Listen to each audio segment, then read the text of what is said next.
Stop scrolling. Stop arguing. Stop letting the noise fool you. Because the narrative around Shedeur Sanders just took a direct hit from inside the building. Not from a reporter. Not from an anonymous source. From his own teammate. And not just any teammate. Quinshon Judkins just went on a major podcast and said what Browns fans have been waiting to hear all offseason. And the way he said it, no hesitation, no political answer, no, we'll see how it plays out. Just belief, and that changes everything. When Judkins was asked what it's like having Shedeur as the quarterback in Cleveland, he didn't pause. He didn't dodge. He said it's fun. He called him a great talent.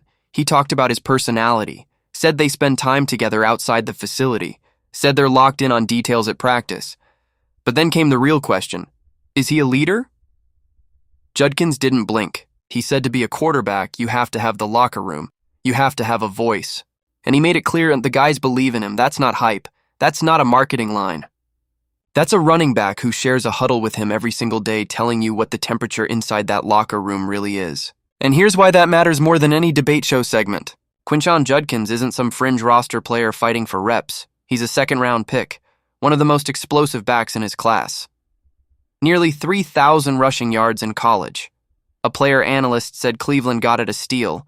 He's viewed as part of the offensive future. So when someone like that steps forward and publicly backs his quarterback, that's not small.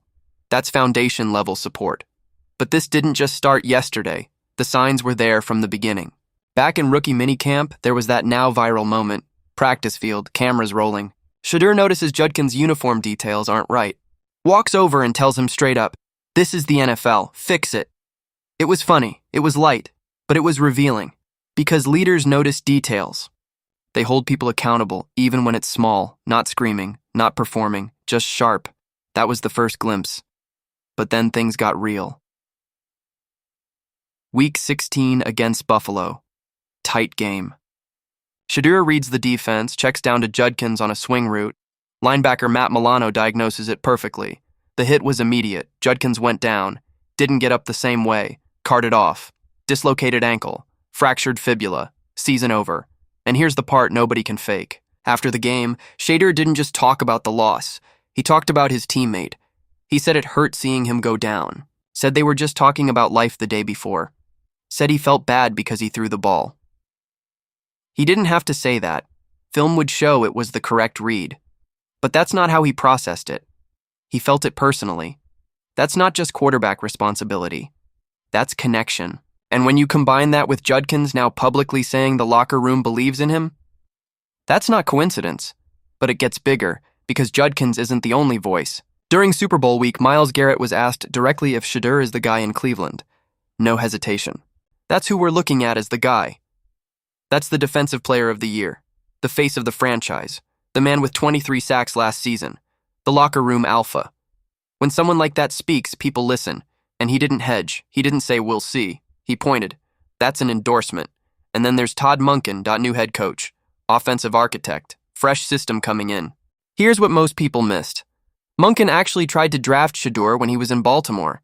He already believed in him, already evaluated him. So when he walked into the Browns facility and joked, "We tried to draft you last year," that wasn't random. That was unfinished business reconnecting.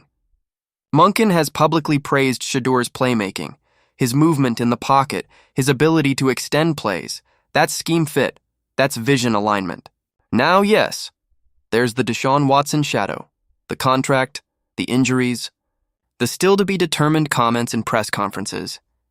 But let's be real. Watson hasn't played meaningful football in nearly 2 years.